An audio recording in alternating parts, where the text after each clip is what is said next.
name's Hemingway. I'm a designer and an entrepreneur, I suppose. I've been in business for 34 years, born in Morecambe, brought up in Blackburn. Moved to London when I was 18. I've been running businesses in London ever since.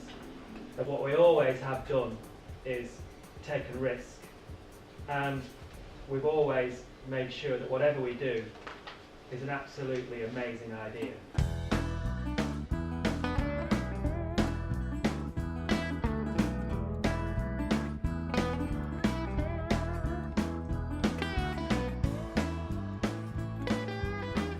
We'd read in Time Out magazine that this new market started in part of Camden Market. So we went down to Wembley High Road.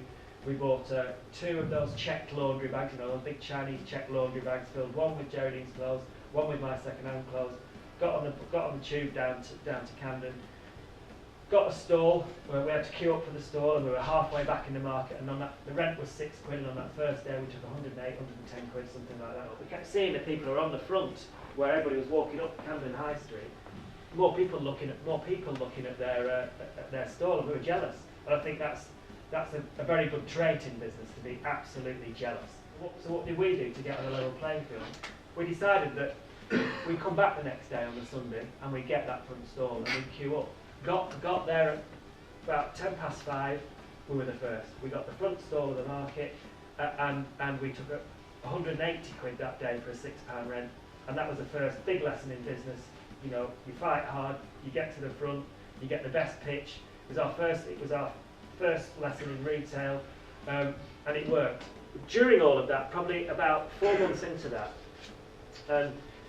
Geraldine said, well, I enjoy making these clothes for Camden. I'd like to have a proper shop. And the nearest we could get to a proper shop was this thing called Kensington Market on Kensington High Street. The Kensington Market was a building probably with a footprint of about 4 times this room, and on 4.5 stories, so it was pretty big. It was like a mini department store, and lots of people just starting up. And she said, "Yeah, I've had my first shop wants to buy stuff."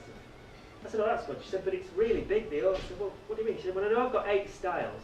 Somebody's come in and ordered 200 of each." And I said, "What? Are you having me on?" She said, "No." I said, "Well, on a quiet day when there's no customers, you can only make 3. She said, I don't know what I'm going to do." I said, "Well, we'll have to sort something out." She said, "Yeah, I'm sure we'll sort it out." She said, "Well, it's somebody called Macy's New York." So I'd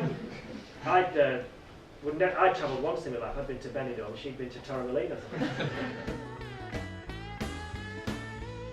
We came up with this brand, Red or Dead.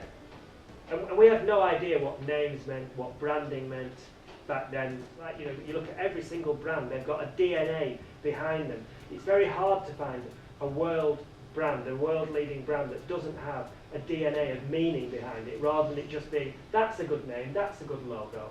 But below it all, below all that is a raison d'etre. So we had to think, what was our raison d'etre going to be? We went away and we said, right, we started out on Camden Market selling second-hand clothes and clothes that you've made.